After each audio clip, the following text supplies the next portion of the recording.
The night was cold and quiet when Park saw the light fall from the sky. He was sitting alone in the small rescue station, drinking coffee and watching the mountain through the window. The autumn wind was strong tonight. The trees were shaking, and their leaves were flying everywhere like orange and red birds. Like nights like this. They were peaceful. Nothing ever happened in these mountains except lost hikers and sometimes a bear. But then the sky broke open. A ball of fire cut through the darkness. It was not like a shooting star. It was too big, too bright, and too slow. Stood up so fast that his coffee cup fell to the floor. He watched the fire fall behind the eastern peak, and then the ground shook. A deep boom echoed through the valley. Birds flew up from the trees in panic. Grabbed his jacket and his emergency bag. He should call for backup. He should report this to someone. But something pulled him forward. Something told him he needed to see this with his own eyes first. He took his old truck up the mountain road as far as he could go. Then he walked. The forest was dark, but he knew these paths like he knew his own hands. He had worked here for 6 years. He had saved dozens of people from these mountains. He was not afraid. After an hour of climbing, he smelled smoke. Not wood smoke, something chemical and strange. The smell burned his nose and made his eyes water. He covered his mouth with his sleeve and kept walking. Then he saw it. The thing in the clearing was not a meteor. It was not a satellite. It was a ship. Stopped walking. His heart was beating so hard that he could hear it in his ears. The ship was small, maybe the size of a bus.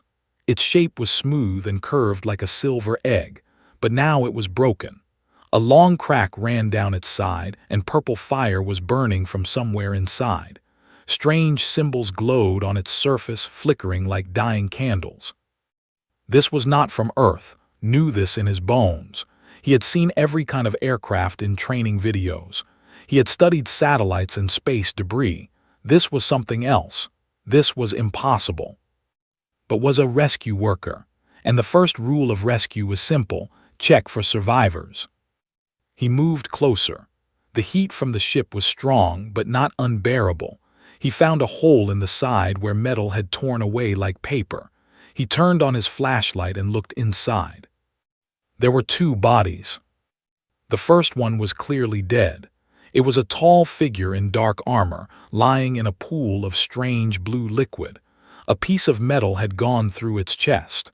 Could not see its face behind the helmet. He did not want to see it. The second body was different.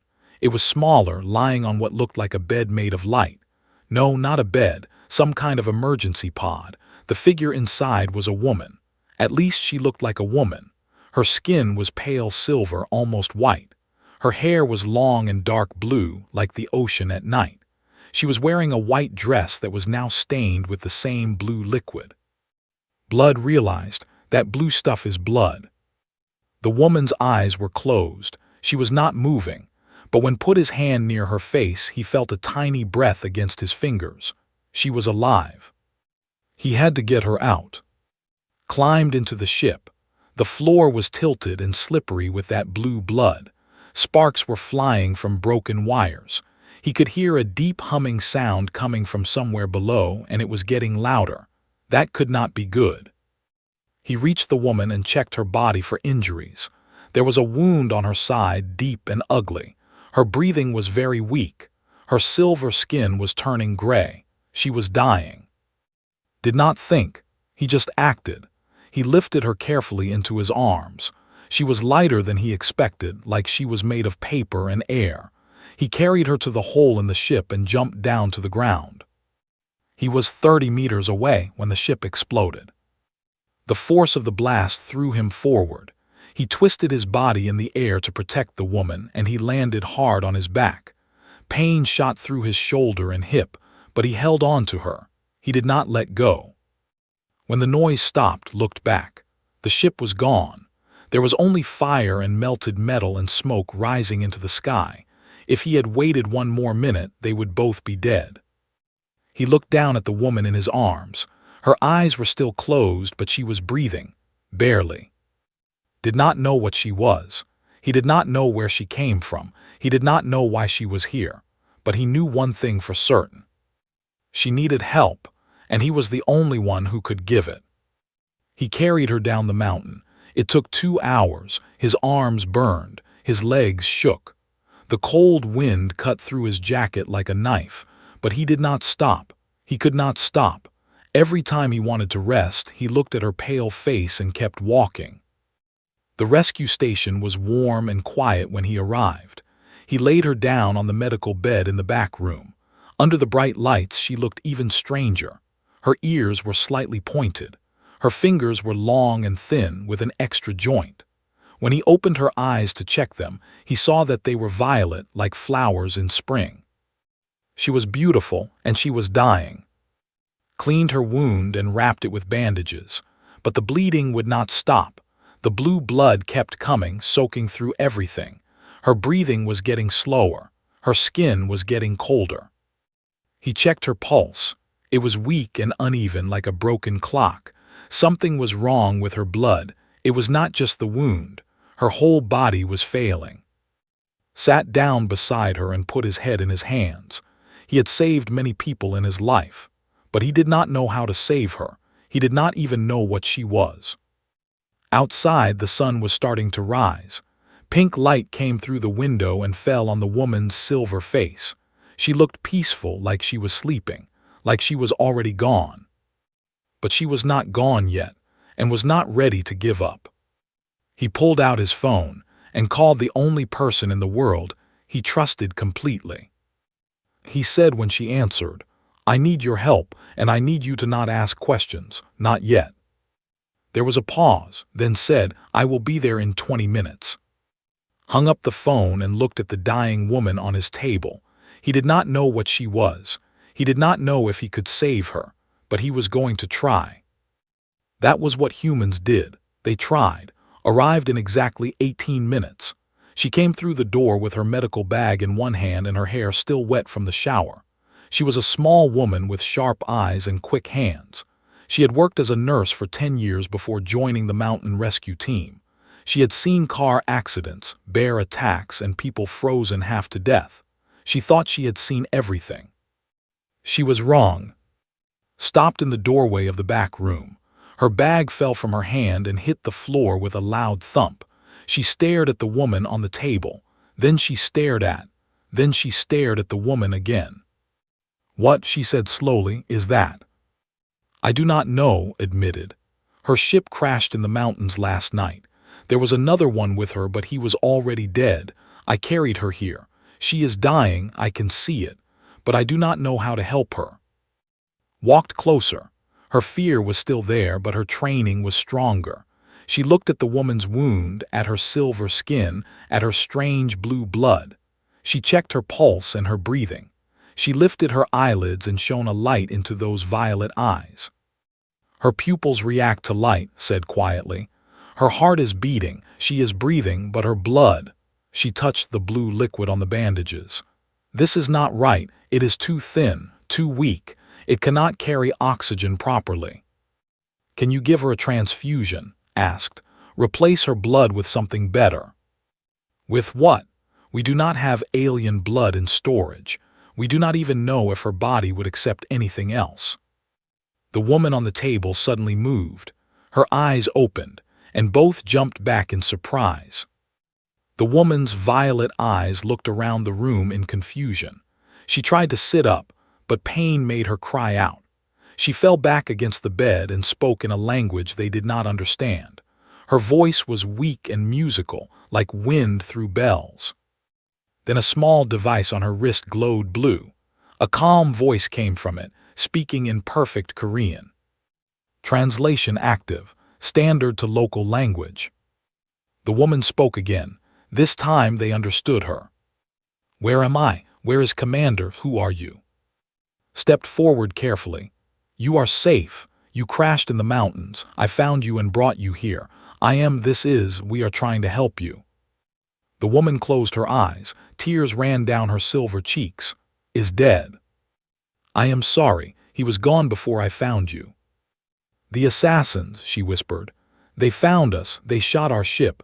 We tried to escape through faster-than-light jump, but she coughed and blue blood came from her mouth. We crashed. Grabbed a cloth and wiped the blood away. You need to rest, do not speak. It does not matter, the woman said. I am dying, I can feel it. My blood is failing. It happens to my people sometimes when we are badly wounded. Our bodies cannot heal fast enough. Our blood becomes too weak to sustain us. There must be something we can do, said. The woman looked at him with sad eyes. You are kind, but I am beyond saving. Even the greatest doctors in the empire could not help me now. Please, let me die in peace. You have already done more than I deserve. No, said. And the woman both looked at him. No, he said again. I did not carry you down that mountain for 2 hours just to watch you die. Tell me about your blood. Tell me everything. The woman stared at him for a long moment. Something changed in her eyes. A small spark of hope, maybe, or just confusion at this strange human who refused to accept death. My name is, she said. I am the crown princess of the empire. My people have ruled 1,000 stars for 10,000 years. We are ancient and wise, but we are not strong. Our bodies are fragile. Our blood is thin and weak. We survive through technology, not physical power. Your blood, Prest, what does it do? What does it need? It carries oxygen to our cells like your blood does, but it is less aggressive, less powerful.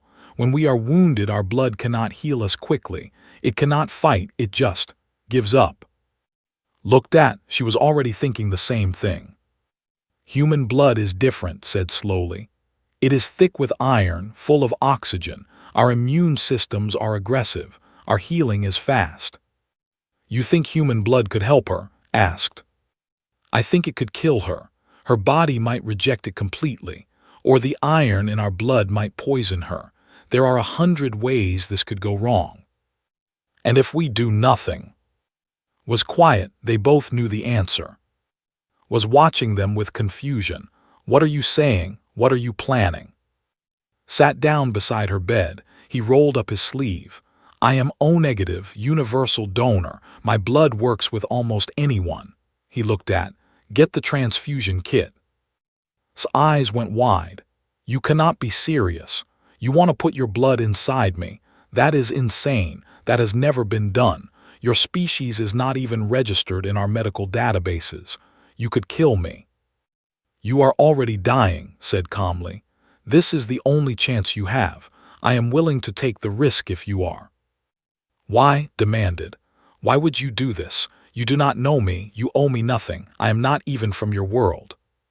Thought about the question. He thought about the long walk down the mountain, the weight of her body in his arms, the cold wind and the dark forest and the fire in the sky. Because you needed help, he said simply, and I was there. Stared at him, she did not understand. In her world, in her empire, everything had a price. Favors were traded. Alliances were calculated. No one did anything for free. No one risked their life for a stranger. But this human was different. This human was looking at her with warm brown eyes and a steady hand, offering his own blood to save her life. No tricks, no demands, just pure, simple kindness. Closed her eyes and nodded. Do it. Set up the transfusion equipment. She was scared. Her hands were shaking slightly, but she worked quickly and carefully, connecting the tubes and needles. This will hurt, she warned both of them. And I do not know what will happen. If anything goes wrong, I do not know how to fix it. Held out his arm, inserted the needle. Red blood began to flow through the tube. Then she connected the other end to his arm. Human blood entered veins for the first time in history. For a moment, nothing happened. Lay still on the bed, her eyes closed, her breathing weak. The red blood mixed with the blue inside her body. Then she began to glow. It started small, just a faint light under her skin like a candle behind paper, but it grew brighter. Her whole body started to shine with soft golden light. Her back arched. Her hands gripped the bed sheets. A sound came from her mouth, something between a scream and a song. Reach for the tube. We have to stop this, it is killing her. No, grabbed her hand. Look at her wound. They looked. The deep cut on side was closing. The skin was pulling together, healing before their eyes. The bleeding stopped. The gray color left her skin.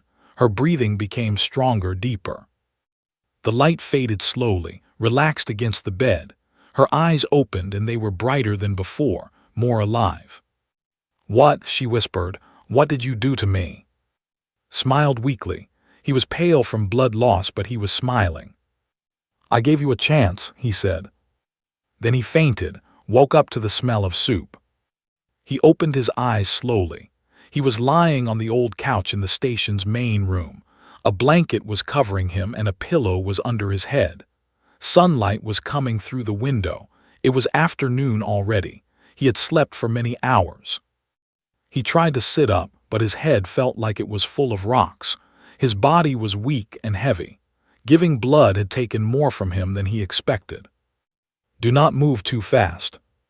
Turned his head, was sitting in a chair beside him.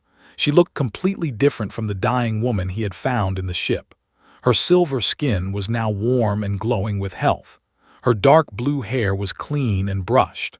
Her violet eyes were bright and alert, and she was holding a bowl of soup that smelled like famous chicken recipe.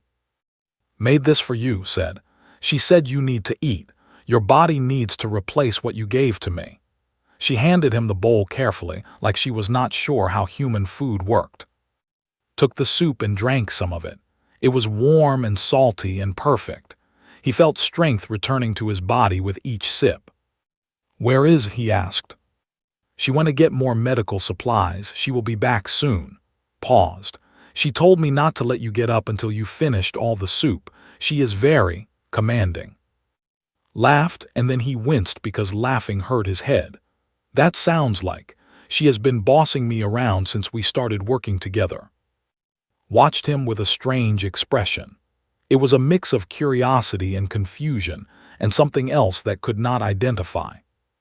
"I do not understand you," she said finally. "What do you mean?" "You almost died, told me how much blood you gave. She said it was dangerous. She said your heart could have stopped. And you did this for me, a stranger, an alien, someone who is not even from your world." She shook her head slowly. "In my empire, people do not behave this way. Everyone calculates the cost and benefit of their actions. No one takes risks without expecting payment." Finished his soup and set the bowl aside. He thought about her words carefully. "I am a rescue worker," he said. "I save people for a living. When I see someone who needs help, I help them. I do not think about payment or benefit. I just act." "But why? What drives you?" "Because that is what good people do. Because I would want someone to help me if I was dying alone in a strange place. Because," he paused, trying to find the right words, "because every life matters. Yours, mine, everyone's. And if I can save a life, I should try." Was quiet for a long time. Then she said, "My father always told me that humans were primitives, a young species on a small planet not worth noticing. He said you were violent and chaotic and would probably destroy yourselves before you ever reached the stars." She looked at with new eyes. He was wrong. Before could respond, the door opened and came in. She was carrying bags of medical supplies and looking very tired. "Good, you are awake," she said to. "How do you feel?" "Like I fell down a mountain, but I will live." Nodded and turned to. "And you, any pain, any strange symptoms?" Stood up, she moved smoothly and easily like a dancer. "I feel wonderful, better than I have ever felt in my life." She held up her hands and looked at them with amazement. "I am stronger. I can feel it in my muscles, in my bones. Your blood did not just heal me. It changed me." Frowned and took out her medical equipment. She checked heart rate, her blood pressure, her temperature. She looked at the wound on her side, which was now just a thin pink scar. "This is impossible," whispered. "You should be dead, or at least still badly wounded. Instead, you are healthier than most humans I have examined. What happened?" "Human blood happened," said. "Your species carries iron in your blood. Your immune systems are incredibly aggressive. Your bodies fight to stay alive in ways that my people never evolved." She touched the scar on her side gently. "When his blood entered my body, it did not just replace what I lost. It taught my body how to heal, how to fight, how to survive." Stood up slowly, holding onto the couch for support. "So you are cured, completely." "More than cured, I am enhanced." Looked at him with gratitude that seemed too big for words. "You gave me a gift that no one in my empire could give. You gave me strength." But before they could celebrate, a beeping sound came from her wrist device. Her face changed immediately. The gratitude disappeared, replaced by fear. "What is it?" asked. Looked at the device and her silver skin went pale. "A rescue signal, my people are coming." She pressed some buttons and read the information. "2 ships, one is from my father's fleet. They are here to save me." She paused and her voice became very quiet. "The other ship is not from my father." The assassins said. "They are in orbit around your planet right now. They must have followed our faster-than-light trail. They know I am alive." Looked up at and with desperate eyes.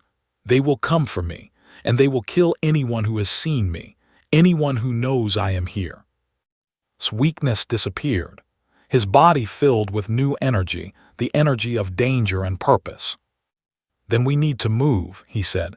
"We cannot stay here. They will find this place." "Where can we go?" asked. "If they have ships in orbit, they can see everything." Thought fast. "Your grandmother's cabin, the one in the deep valley surrounded by trees, it is hidden. No roads, no power lines, nothing to see from above." Nodded slowly. "It could work, but it is a long walk through rough terrain." "Then we walk." Grabbed his jacket and his emergency bag. "Can you travel?" Straightened her back. There was new strength in her eyes, strength that had not been there before. "I can now, thanks to you." They left the station quickly, taking only what they could carry. Led the way through the forest. She knew these mountains almost as well as did. They moved through the trees like shadows, avoiding the open paths and staying under cover. Struggled at first. She was not used to physical exercise. In her life as a princess, she had always been carried or transported by machines. Walking through a rough forest was completely new to her. But something strange happened as they traveled. Instead of getting tired, got stronger. Her new blood was working, adapting, improving her body with every step. By the time they reached the valley, she was keeping up with and without effort. The cabin was small and old, built by his grandfather many years ago. It had no electricity and no running water, but it had thick walls and a strong roof and a fireplace for warmth. And most importantly, it was invisible from the sky. They went inside and locked the door, started a fire while checked the windows, stood in the middle of the room looking around at the simple furniture and the wooden walls. "This is where you hide from assassins?" she asked. "This is where we survive," answered. "Sometimes the old ways are the best ways." Outside, the sun was setting behind the mountains. Somewhere above them, in the darkness of space, ships were hunting. Killers were coming. War was approaching. But for now, they were safe. For now, they were together. And for now, that was enough. Looked at and saw something new in her eyes. Not just gratitude anymore. Not just confusion. Something warmer, something deeper. She saw him looking and turned away quickly. But there was a small smile on her silver lips. Whatever was coming, they would face it together. They heard him before they saw him. It was the second night in the cabin. Was sleeping lightly, as he always did in dangerous situations. Was on watch, sitting by the window with a flashlight and a kitchen knife. Was resting by the fire, her new body still adjusting to its enhanced abilities. Then came the sound, a crashing through the bushes, heavy footsteps, labored breathing. Was on his feet immediately, grabbing the hunting rifle that's grandfather had left in the cabin. He moved to the door and pressed his ear against the wood. "Whoever is out there," he called, "stop where you are." A voice answered in a language he did not understand. Then the translation device on his wrist spoke, "Princess." "It is," I am alive. Jumped up, that is impossible, you died in the crash. Ejected before impact, the voice was weak and broken. Landed in the forest, have been walking for 2 days. Opened the door. A figure collapsed through it and fell to the floor. It was a male, tall and broad-shouldered for his species. He wore cracked armor that was stained with blue blood. His face was gray and exhausted, but he was alive. Rushed to his side. Commander, you survived. The soldier looked up at her and confusion filled his eyes. Princess, you look different, stronger. What happened to you? Later, said, pushing past them with her medical bag. First we keep him alive. They carried to the bed and examined him. His wounds were many but not fatal. He was mostly suffering from exhaustion, dehydration, and blood loss. Cleaned his cuts and gave him water and wrapped him in warm blankets. After an hour was stable. He drank some soup and his color started to return. Sat beside him, holding his hand like a sister would hold a brother's. Tell me what happened, she said. Tell me everything. Closed his eyes and spoke slowly. The assassins ambushed us at the jump point. They had a warship hidden in an asteroid field. They fired on us before we could react. I ejected you in the emergency pod and tried to fight them off, but they destroyed our engines. We fell into the gravity well of this planet. Who sent them? Demanded. Who wants me dead? General said, and his voice was full of hatred. He leads the military faction in the Empire. He believes your father is too weak, too peaceful. He wants to take the throne by force. And the first step is removing you, the crown princess. His hands tightened into fists. I should have known. He has been building power for years. Father was too trusting to see the danger. There is more, princess. Opened his eyes and looked at her with fear. Assassins are already on this planet. I saw their ship land in the mountains to the east. They are searching for you, and they will kill everyone in their path. Stepped forward, how many? Looked at the human with surprise, as if just noticing he was there. Who is this? This is, said. He saved my life, he and both, they are my friends.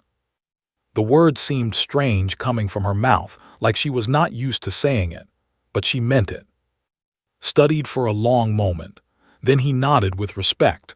Thank you for protecting my princess. I owe you a debt that I can never repay.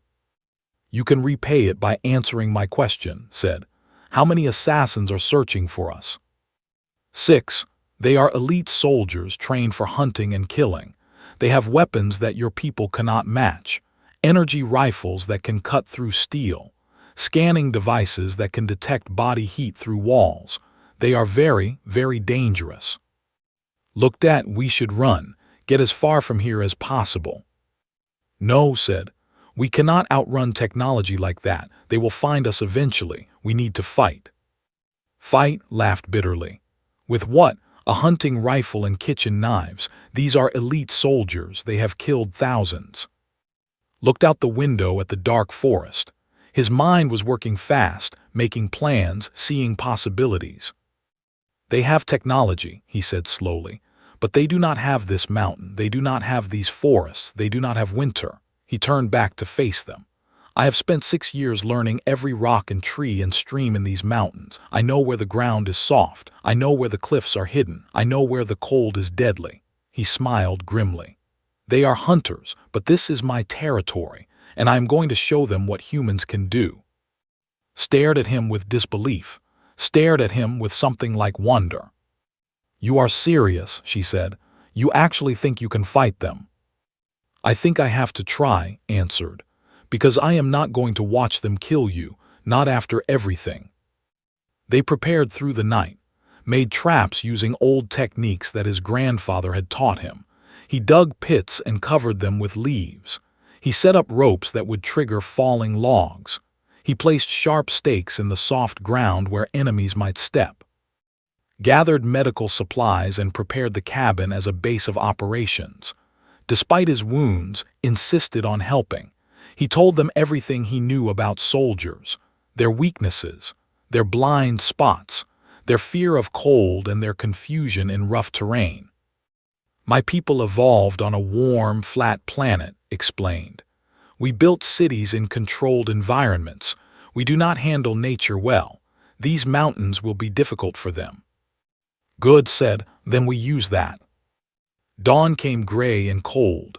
Snow had started falling in the night, covering the ground in white, looked at the snow and smiled. This was even better, would struggle in snow.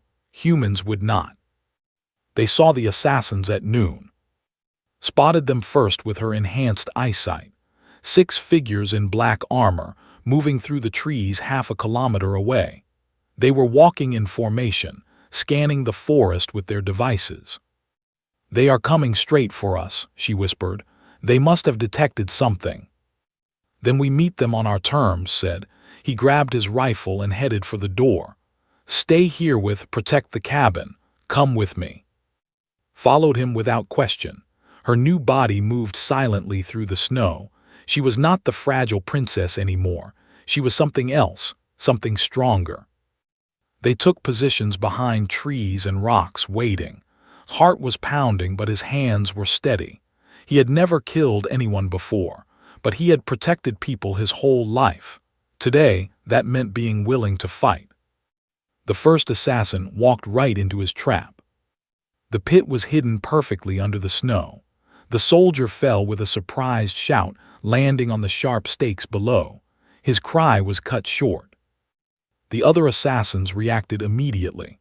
They spread out, weapons raised, scanning for threats. One of them fired an energy blast that cut a tree in half. Stayed calm. He aimed his rifle at the nearest assassin and fired. The bullet hit the soldier's helmet and knocked him backward. The armor was strong but not designed for human weapons. The assassin fell, dazed. Moved before they could locate him. He ran through the trees, using paths he knew by heart. He fired again and again, never staying in one place, never giving them a clear target. The assassins were confused. They were trained to fight in space battles and city streets. This chaos of snow and trees and hidden traps was nothing they understood. Their scanning devices kept giving false readings because of the cold. Their weapons cut down trees but missed the human who moved like a ghost. Joined the fight. Her new strength let her throw rocks with deadly force. Her enhanced vision let her see the assassins before they saw her. She was not a warrior, but she was learning fast. The battle lasted 20 minutes. When it ended, 4 assassins were dead. One was unconscious. One had run away into the mountains, abandoning the fight. Stood in the snow, breathing hard. His rifle was out of ammunition. His body was shaking from cold and adrenaline, but he was alive. They were all alive. Walked toward him, stepping over the bodies of her enemies. She looked at him with an expression he had never seen before.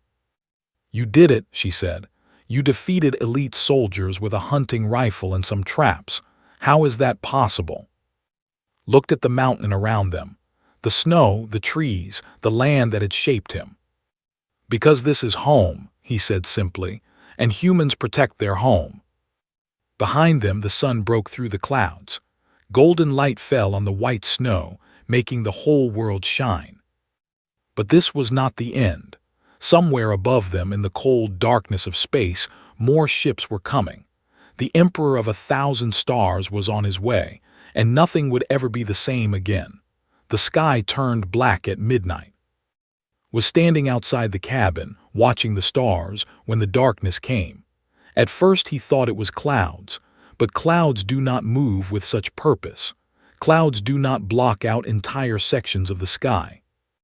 Then the lights appeared. Thousands of lights, arranged in patterns that hurt his eyes. A fleet of ships so large that it made the night into day. The Empire had arrived. Came out to stand beside him.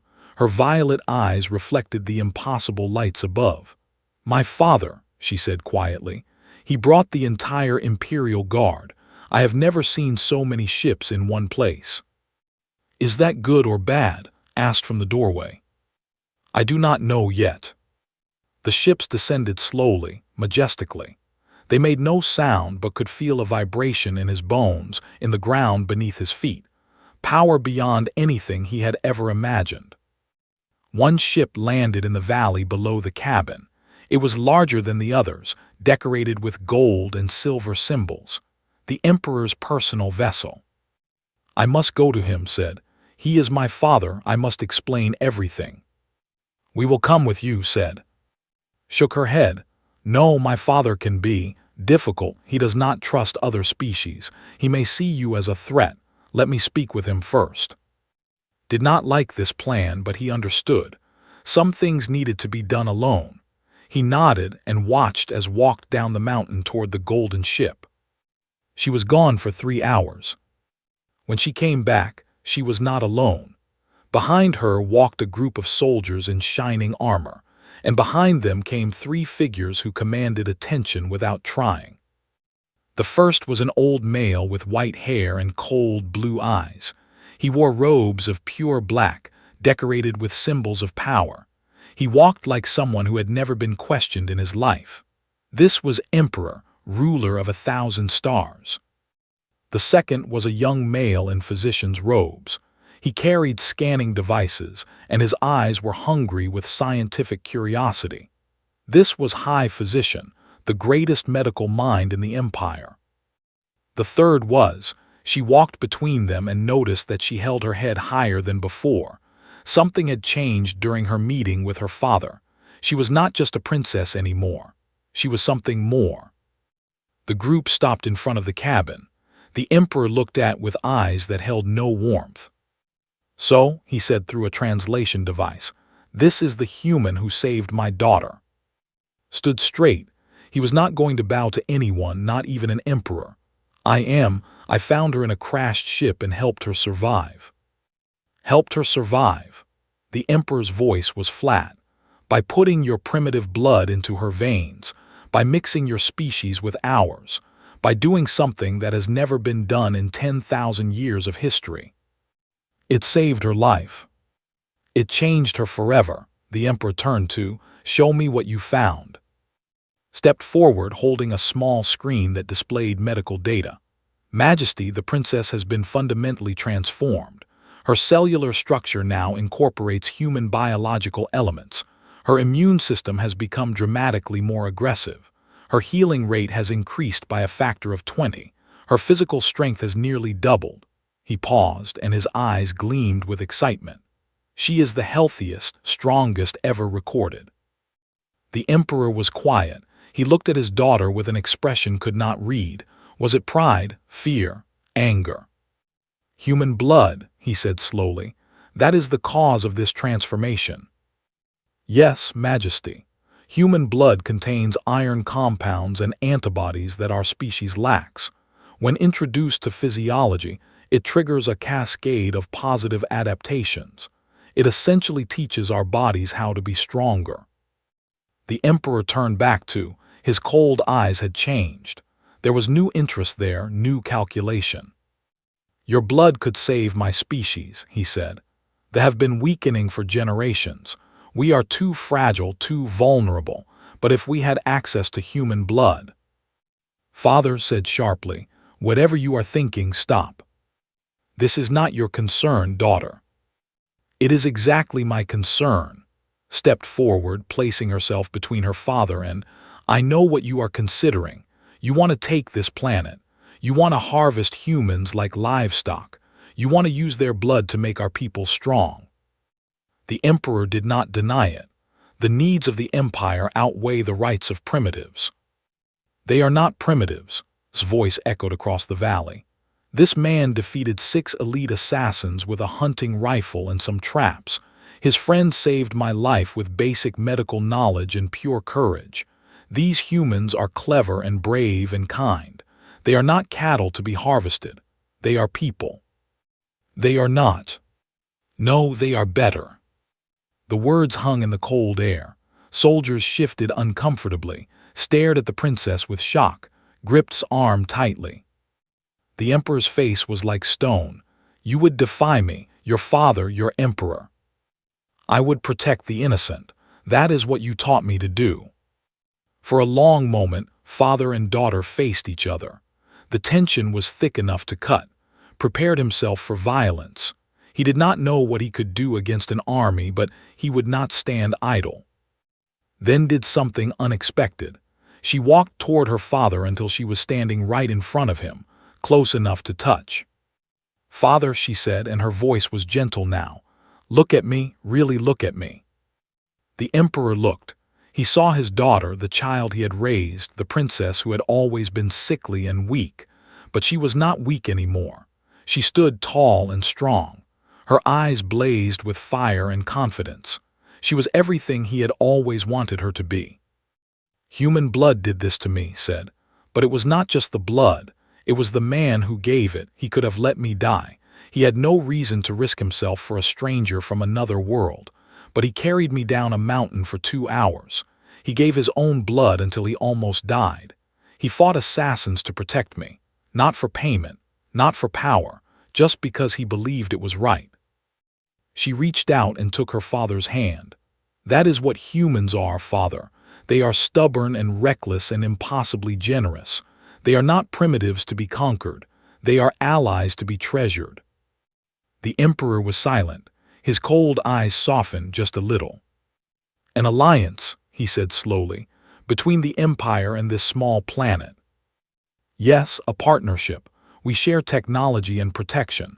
They share their biological gifts willingly, not as slaves but as friends." Stepped forward. "She is right. My people will not accept conquest. We will fight you with everything we have. You might win, but the cost will be terrible. But if you offer friendship—" He paused, choosing his words carefully. "Humans are very good at friendship. We protect our friends with our lives." The emperor looked at him for a long moment. Then he looked at his daughter. Then he looked at the mountain around them, the forest and the snow, and the small cabin where impossible things had happened. "You have changed," he said finally. "You are not the daughter I remember." "No," she agreed. "I am stronger now, strong enough to stand up to you." Something that might have been a smile crossed the emperor's ancient face. "Good. An empress needs to be strong." He turned to his soldiers. "Lower your weapons. These humans are not our enemies." He turned back to, "We will discuss this alliance, but not tonight. Tonight we rest." Nodded. "You are welcome in our mountains, as guests, not conquerors." The emperor actually laughed. It was a small sound, rusty from lack of use. "I have ruled 1,000 stars, and I have never met anyone who spoke to me like you do. You are either very brave or very foolish." "Probably both," admitted. Smiled at him, a real smile, warm and full of hope. But the moment was broken by an alarm from the imperial ship. A soldier ran forward and spoke urgently to the emperor. The emperor's face turned hard again. "General, he has brought his fleet into the system. He is coming to finish what his assassin started." Civil war had arrived. The sky became a battlefield. Had seen storms. He had seen lightning split trees and thunder shake mountains. But this was something beyond storms. This was war on a scale that human eyes were never meant to witness. General's fleet appeared from behind the moon like a swarm of angry insects. Hundreds of ships, dark and sharp and deadly. They came fast, weapons already firing. Beams of red light cut through the darkness of space, striking the Emperor's golden ships with terrible force. The Emperor's fleet fought back. Blue light met red. Ships exploded like fireworks, scattering debris across the sky. From the ground, it looked like the stars themselves were dying. "Inside now," shouted, pulling toward the cabin, but there was nowhere safe. Ships were falling from the sky, crashing into the mountains. Fires were starting in the forests. The whole world was becoming a war zone. And fought their way to the cabin through the chaos. Was carrying a weapon he had taken from one of the fallen assassins. Was moving faster than any should move, her enhanced body dodging falling debris with impossible grace. "The Emperor's ship is hit," shouted. "They are retreating to higher orbit." "My father," whispered, "he is on that ship." A massive explosion lit up the sky. One of the Imperial ships broke apart and began falling toward the Earth. Pieces of burning metal rained down on the mountains, tackled to the ground as a chunk of debris the size of a car crashed into a tree nearby. "We need to move," he yelled. "This area is too exposed." They ran, through the burning forest, through the falling ash, through a world that had become hell, led the way because he knew these mountains. Even in chaos, even in fire, he knew where to go. They reached a cave system that had explored years ago. It was deep and stable, protected by solid rock. They went inside and caught their breath while the battle raged above. "What is happening?" gasped. "Who is winning?" Checked a communication device on his wrist. His face was grim. "Has more ships than we expected. The Emperor's fleet is taking heavy losses. If this continues, we'll control the space above this planet within hours." "And then what?" asked. "Then lands his army. He kills the princess and anyone who supports her. He takes the Emperor prisoner and claims the throne." Shook his head. "And he will enslave your planet for its biological resources. Every human will become property of the Empire." The cave was quiet except for the distant sounds of battle. Everyone understood what was at stake. "There must be something we can do," said. "What can humans do against a space fleet?" asked. It was not an insult, it was a genuine question. He thought about the assassins he had defeated. He thought about how they had failed because they did not understand the mountain. They had technology, but they did not have knowledge. They did not have adaptation.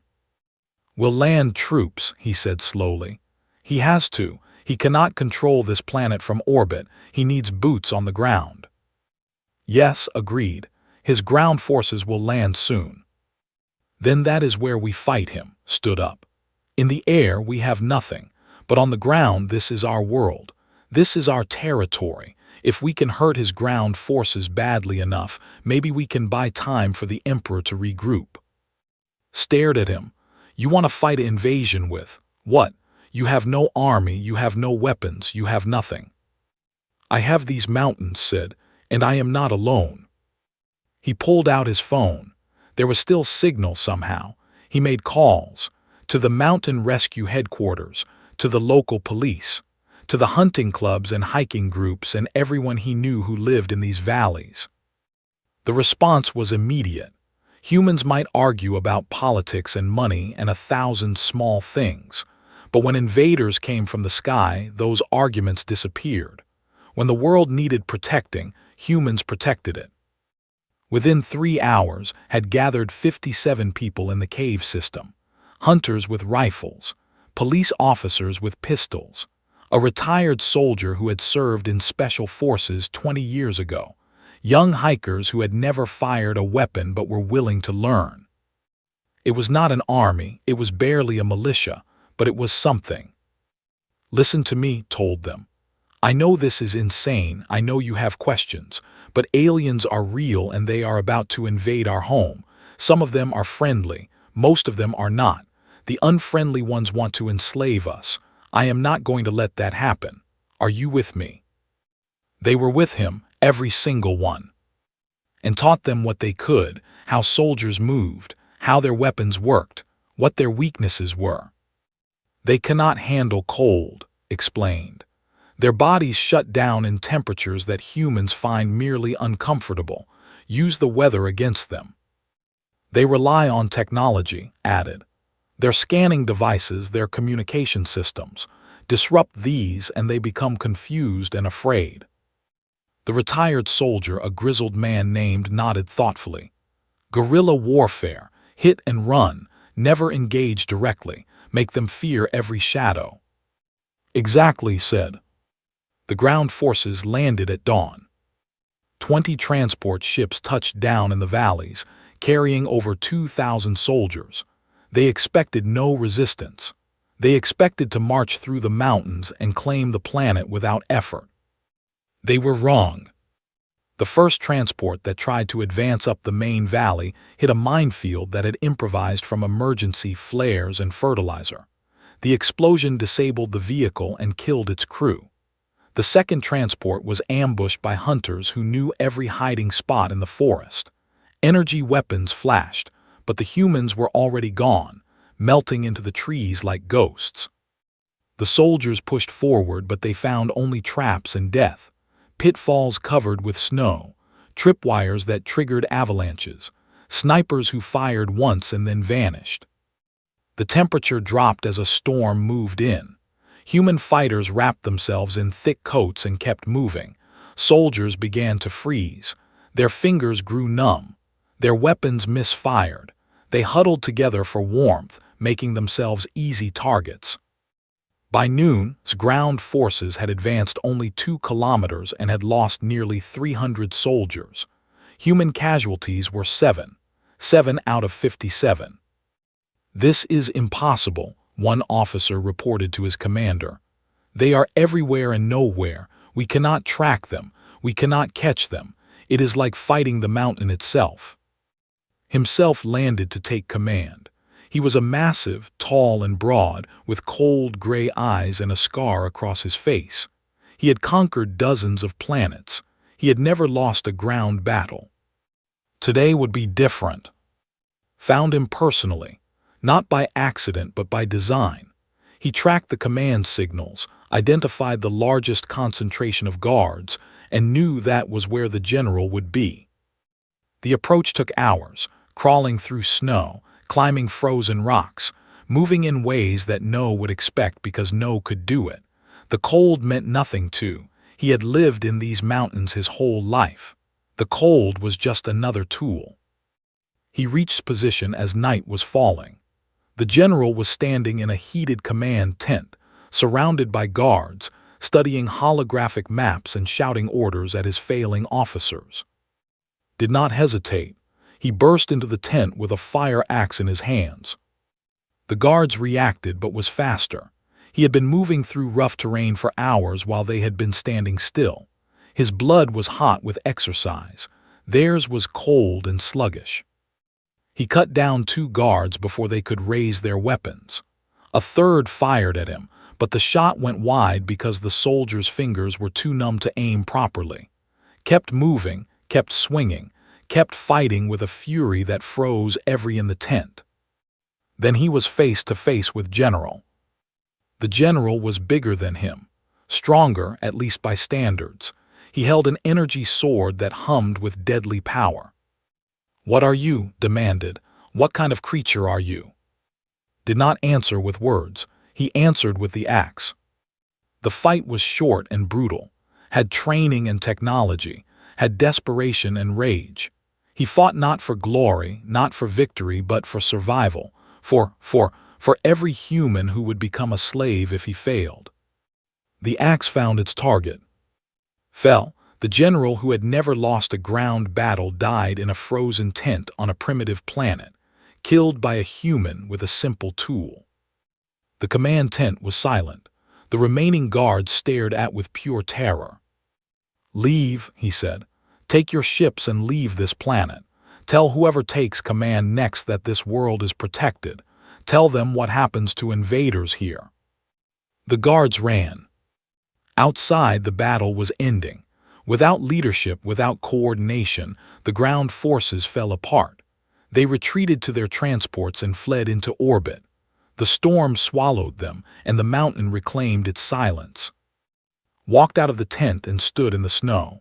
His body was exhausted. His hands were shaking. Blood, blue and red, stained his clothes. But he was alive. They all were. The humans had won. The Emperor was dying. After's fleet retreated from Earth's orbit, the Imperial ships returned. They had won the space battle, but the cost was terrible. Half the fleet was destroyed. Thousands of soldiers were dead. An emperor had taken a direct hit during the fighting. His ship had been breached, and he had been caught in the explosion. They brought him down to the mountain in a medical shuttle, worked frantically to save him, using every advanced technology the Empire possessed. But nothing worked.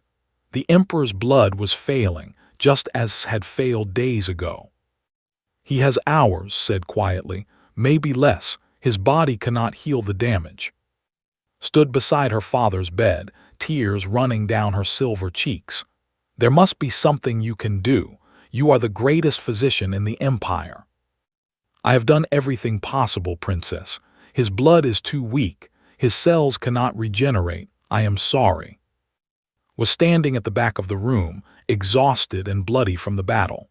He had not slept in 2 days. He had fought and killed and survived things that no human should survive. His body was at its limit. But he heard words, and he understood what they meant. He walked forward slowly. "What about human blood?" Everyone turned to look at him. His eyes went wide. "No, no." "It saved you," he said. "It could save him." "You have already given so much," grabbed his hands. "You fought a war for us. You killed with your own hands. You have nothing left to give." Looked at the dying emperor. The old man's eyes were closed, but his chest still moved with shallow breaths. This was the ruler of 1,000 stars. This was the father of the woman who had changed his life, and he was going to die unless someone did something impossible. "I have a little left," said. "Enough." Stepped forward. "This could kill you. You are already dangerously low on blood. Another transfusion might stop your heart." "I know." "Then why?" Thought about the question. He thought about everything that had happened since he saw that light fall from the sky. The crashed ship, the dying princess, the impossible choices, the battles and the fear and the small moments of hope. "Because it is the right thing to do," he said finally. "Because humans do not give up. We do not accept death when we can fight it. We do not abandon people who need us, even if helping them hurts us." He looked at. "You said your people calculate cost and benefit. Humans do something different. We believe. We believe that doing good things matters, even when it costs us everything." Was crying. She did not try to stop him. She knew him well enough now to understand that arguing was pointless. This man had carried her down a mountain. He had fought assassins and armies. He was not going to stop now. "Then let me be there," she said. "Let me hold your hand." Nodded. They set up the transfusion. Was hesitant, unsure if this would work on the Emperor as it had worked on. But there were no other options. It was this or death. Lay down on a bed beside the Emperor. Connected the tubes with shaking hands. Held his hand tightly, as if she could transfer some of her new strength to him. "Ready?" asked. "Do it." The blood began to flow.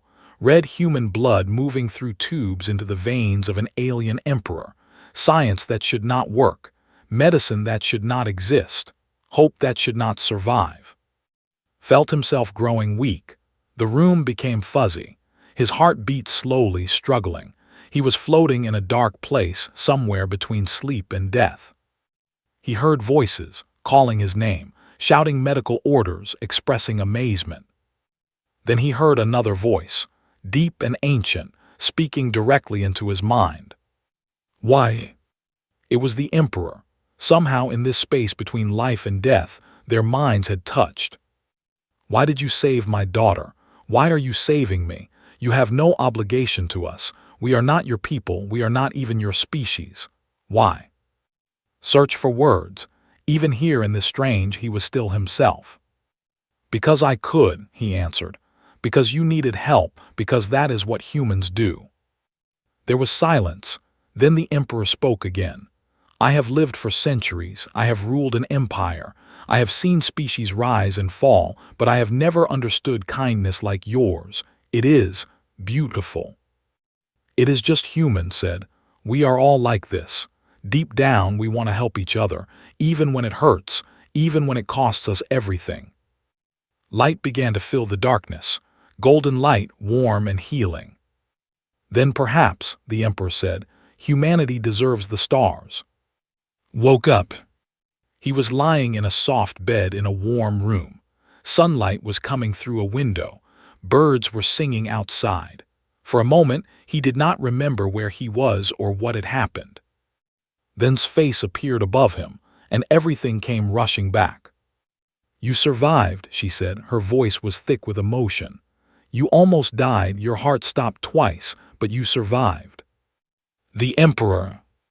Alive, transformed like I was, stronger and healthier than he has been in decades, smiled through her tears. You saved him, you saved everything. Tried to sit up, but his body refused. He was weak, weaker than he had ever been. It would take weeks to recover from what he had done. But he was alive, and so was everyone he cared about. Came in with soup and medicine. She pretended to be annoyed, but her eyes were red from crying. You stupid, reckless, impossible man, she said. Never do anything like that again. I promise nothing, replied weakly. The days that followed were full of change. The Emperor formally declared an alliance between the Empire and Earth, not as master and subject, but as equal partners. Human volunteers would donate blood to help the species grow stronger. In exchange, the Empire would share technology, medicine, and access to the stars. The news spread across Earth. At first, people were afraid. Aliens were real. Space empires existed. Everything humans believed about their place in the universe was wrong, but fear turned to hope as the truth became clear. Humanity was not alone, and its new friends came bearing gifts. 1 year later, stood on a hillside outside the rebuilt rescue station. The mountains were green with spring. Flowers bloomed everywhere. And in the sky, ships moved between Earth and the stars, carrying humans out into the universe for the first time in history. Stood beside him. She had chosen to stay on Earth as the Empire's ambassador. Some said it was for political reasons. Others said it was for love. Maybe it was both. You changed everything, she said, looking up at the sky. One man with a kind heart changed the destiny of 2 species. Shook his head. I just did what anyone would do. No, turned to face him. Not anyone, humans. Humans do what you did. That is why you are special. That is why the galaxy will remember you. She took his hand. Her silver skin was warm against his. You gave me your blood, she said. You gave my people a future. You gave the universe hope. How can I ever thank you? Looked at her violet eyes and her dark blue hair and her smile that had become the most beautiful thing in any world. He thought about everything they had survived together. The crash, the cave, the battle, the impossible choice that nearly killed him. Stay, he said simply. Stay with me. That is enough. Smiled. I was hoping you would say that. Above them the stars were shining, but they did not seem so far away anymore. They seemed like neighbors, like friends waiting to meet. The universe was vast and ancient and full of wonders. But in that moment, on that hillside, holding hands in the spring sunlight, and had found something more valuable than all the stars. They had found each other. And that was the most human thing of all. In the years that followed, historians would write about the human alliance. They would analyze the politics and the science and the economics. They would debate the decisions and the consequences. But the people who were there knew the real story.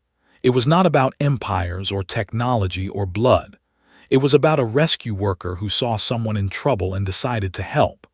It was about kindness given freely, without expectation of reward. It was about the stubborn, reckless, impossibly generous spirit that defined humanity. The galaxy learned many things from Earth, but the most important lesson was the simplest. Be kind, help others, never give up.